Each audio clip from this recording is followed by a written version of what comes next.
Hi everyone and welcome to EDF 5532 Ethics in Counselling. This is the first of our audio recorded lectures and you'll find that we'll give you a video version as well as the PowerPoint slides if you'd like to print them out and look at them in a traditional form. Please note that there are some extra activities sometimes in the PowerPoint versions, but the audio version is just to give you an overview of the content and to support your reading of the textbook. We've got a photo of the textbook there for you. This week is chapter 1 that you are to be reading, and you'll find that each week there are some great reflection activities at the start and sometimes the end of the textbook chapter. We really encourage you to engage with those, and they're fantastic springboards for deep reflection and thinking about the issues that we're going to address.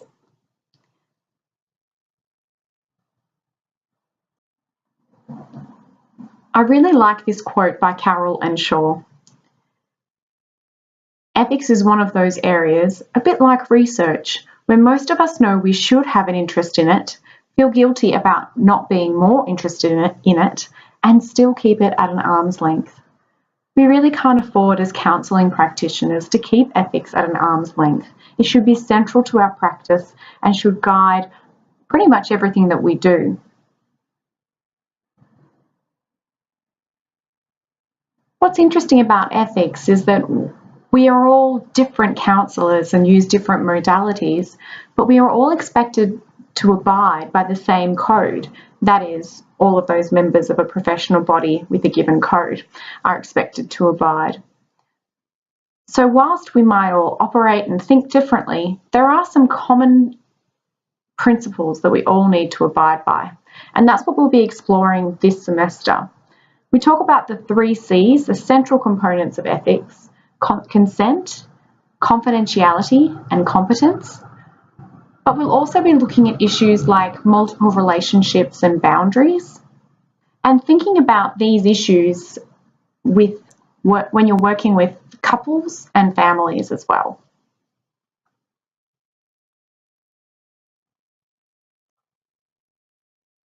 The approach to these classes is really about us creating a supportive place where students can voice their perspectives. And I think learning ethics with others is a really powerful thing, as you'll be exposed to lots of different viewpoints that might not be the same as yours, but it makes you really critically consider your own perspective in the context of others. And that's quite powerful.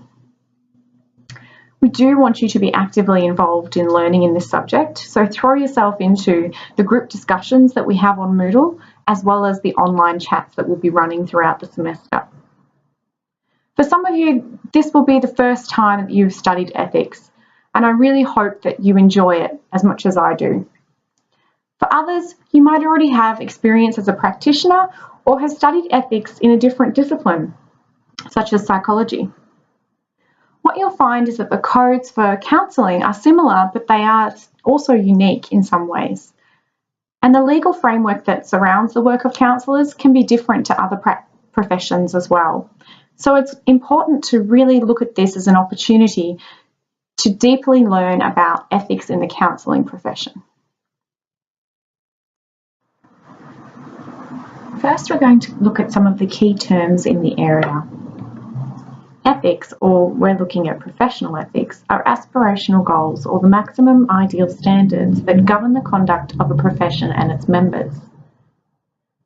A similar term that is often used interchangeably is morality. This involves perspectives of right and proper conduct, but is based on broader cultural contexts or religious standards. So while the two are used interchangeably, the standards upon which they draw are different, though they're both concerned with what is right and wrong. More specifically, ethics delineate what we ought to do and are governed by professional and legal guidelines, whereas morals draw upon personal values and act as an internal compass to guide behaviour.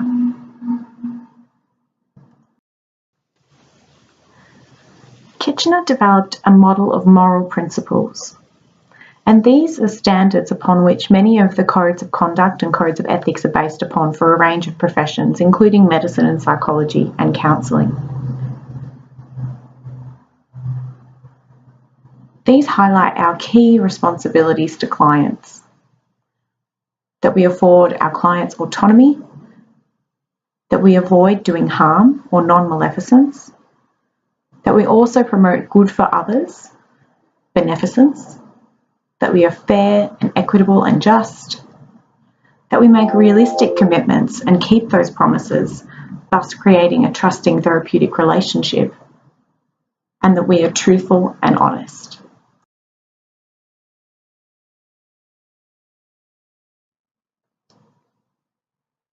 From a historical perspective, there were some key moments in history that really defined professional ethics. The Nuremberg trials, which occurred after the end of World War II, were the trials that prosecuted the Nazi leaders. And at these trials, it was revealed that doctors were engaging in human medical experimentation on prisoners of war. This trial brought about changes in international law called the Nuremberg Principles, which were guidelines about what constitutes war crimes and what human rights are. The code that was associated with this gave ethical guidelines to control trials involving human subjects. The voluntary consent of the human subject is absolutely essential. This was a turning point in human research. Later, the World Medical Association developed the Declaration of Geneva in 1948. In this declaration, physicians dedicated themselves to the humanitarian goals of medicine.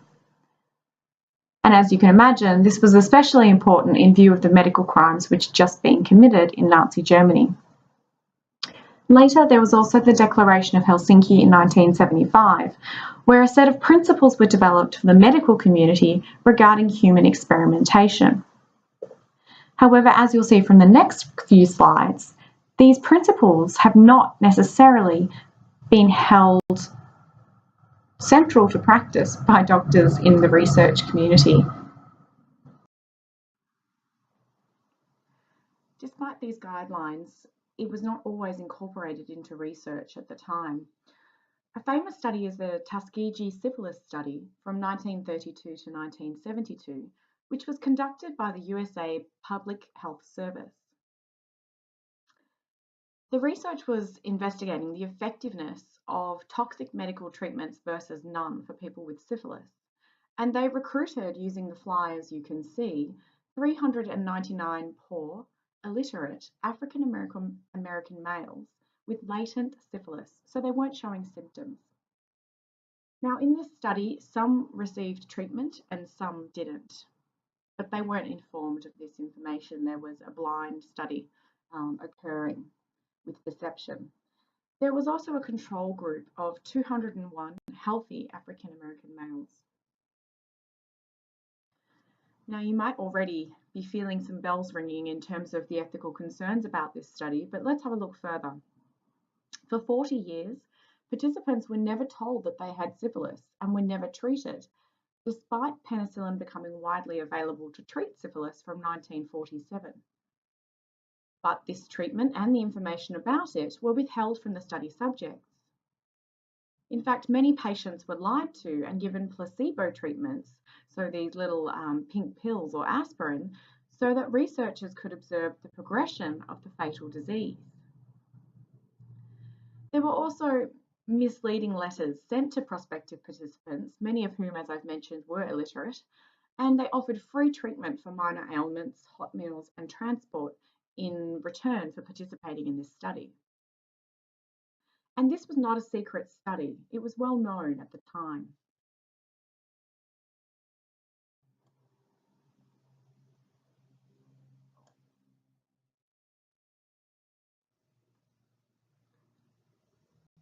No one re-evaluated the protocols of the Tuskegee study according to the new standards of the Nuremberg Code when they came in.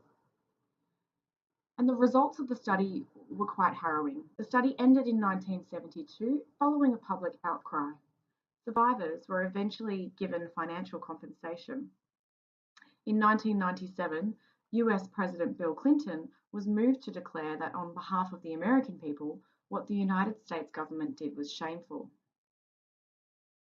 What was so shameful, you ask? Of the 399 men in the study, 28 died of syphilis, the doctors observing the progression of the disease. 100 died of related complications, 40 wives were infected with the highly contagious disease, and 19 children were also born infected.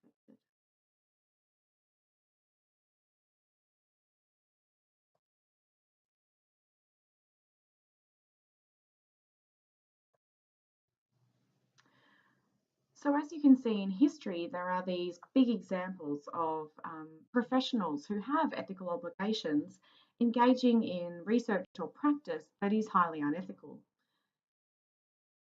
Another study that you might have heard of is the Stanford Prison Experiment. So where Tuskegee was related to doctors and their practice, the Stanford Prison Experiment was involved a psychologist, Phil Zimbardo. And basically this study was investigating the psychological effects of becoming a prisoner or prison guard. It occurred in 1971, and the experiment was conducted at Stanford University by a team of researchers led by, as I mentioned, Phil Zimbardo. It was again funded by the government, the US Office of Naval Research, and it was of interest to the US Navy and Marine Corps as an investigation into the causes of conflict between military guards and prisoners. I'll let you watch this video on YouTube, which has original footage from the study. Warning, some of the language is a little bit colourful, but I think it's a fascinating insight into perhaps a loss of objectivity that occurs here. Keep an eye out for that moment.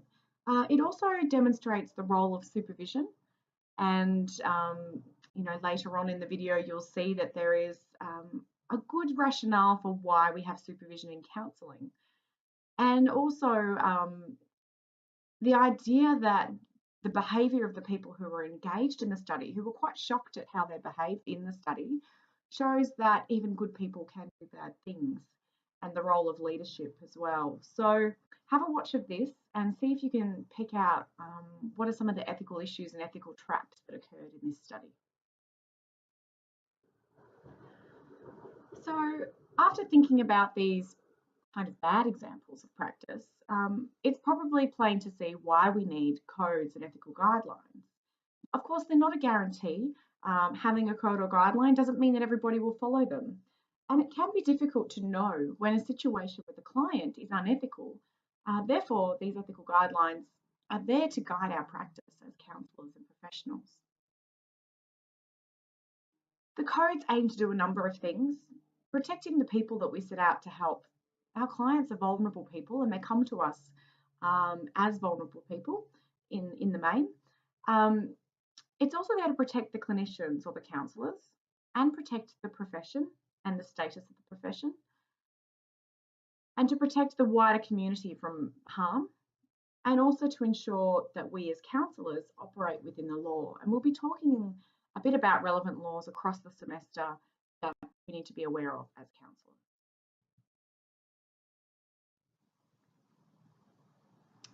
So codes of ethics are generally broad. They're not a cookbook approach. You won't be able to look at the code of ethics and get an answer for every question you might have. And this is why ethics training is so important in helping you to navigate the code and to draw inferences from what it means. We need to interpret the code in light of cultural perspectives. And it's often, as I mentioned, not as simple as just consulting and getting an answer. You do need to use reasoning and judgment to interpret, and you need to have a good degree of insight to yourself as well. And we'll be doing a lot of reflection activities this semester to really hone on your insight and reflection. And ethical guidelines might vary from profession to profession. We will be looking a little bit at some of the psychology codes in conjunction with the counselling codes in particular, but there are variances across others as well.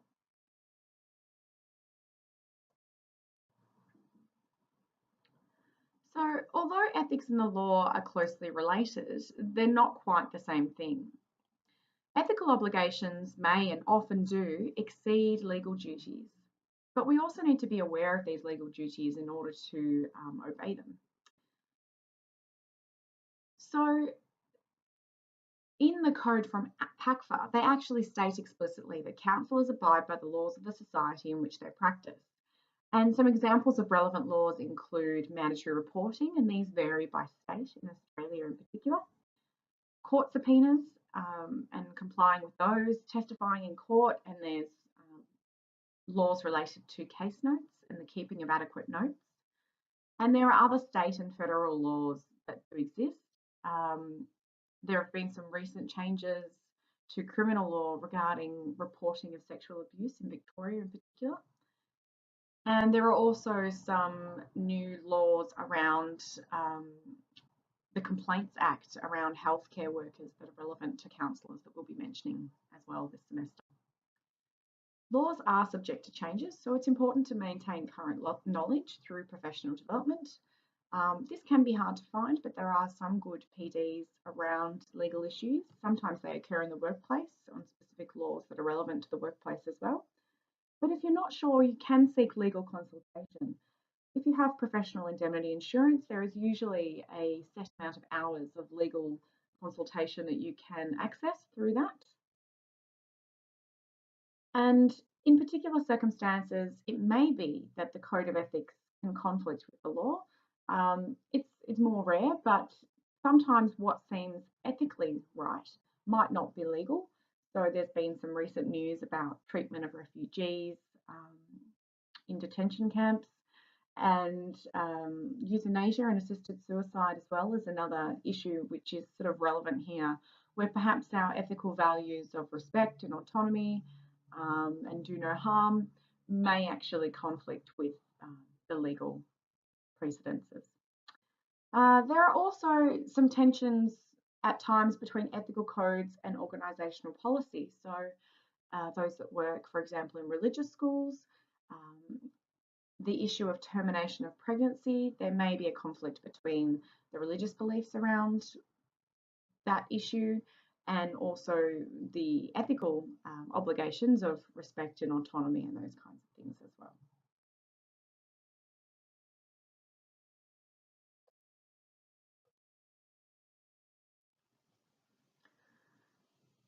So at this stage, you might be feeling a little bit anxious about becoming a counsellor, given the responsibilities that we do hold. And there can be repercussions of going outside the boundaries of appropriate legal and ethical practice. But all counsellors will experience ethical dilemmas. This doesn't mean that you are a bad counsellor or that you are unethical per se. The dilemmas will come to you no matter what. It's how you handle these situations that will determine how ethical you are. So one of the goals of this unit is to help you work through complex ethical dilemmas and to be able to rationalise a defensible response. Basically, for effective decision making, we do recommend that counsellors follow this step-by-step process, and there are many of them, which should become more automated as you go on in thinking through the issues of various ethical dilemmas. It's important to note that values and emotions can influence decision making, so we need to learn how to understand ourselves and manage these kinds of responses effectively, and that can be a challenging thing. And it's also important to document this decision-making process in the client's file as evidence of your reflection and ethical consideration in terms of if anyone were to question your behaviour, you can show the process that you went through and hopefully demonstrate that it was a process that a relatively prudent counsellor would go through. But the ultimate aim in the end is to have confidence in your decision and to be able to defend it with conviction.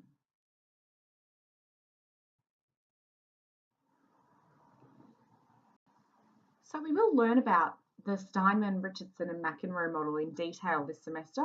This is one example of an ethical decision-making model. There are a number out there and they do share some common features. The ethical traps element of this model is something that's quite unique that I like. And we'll be using this model for your second assessment this semester. So I recommend that you watch the Assessment 2 video on Moodle, where we go through step by step this model, and that will help you in implementing this model for your assignment. And you'll also note across the unit, we do give some examples of worked ethical dilemmas. and you can have a look at those in the lecture slides week by week as we go along as well. So this has just been a very general and brief introduction to ethics. You should be reading your textbook for more information as well and following along the discussions on Moodle. I hope that you enjoy the unit. I think it is a really treat to spend, concentrated time on ethical practice and ethical behaviour. I hope that it gives you a firm foundation from which to grow, and that you enjoy thinking about the various dilemmas that we will present to you. Hopefully you find the process of self-reflection and application really beneficial, and I'm wishing you well in your learning this semester.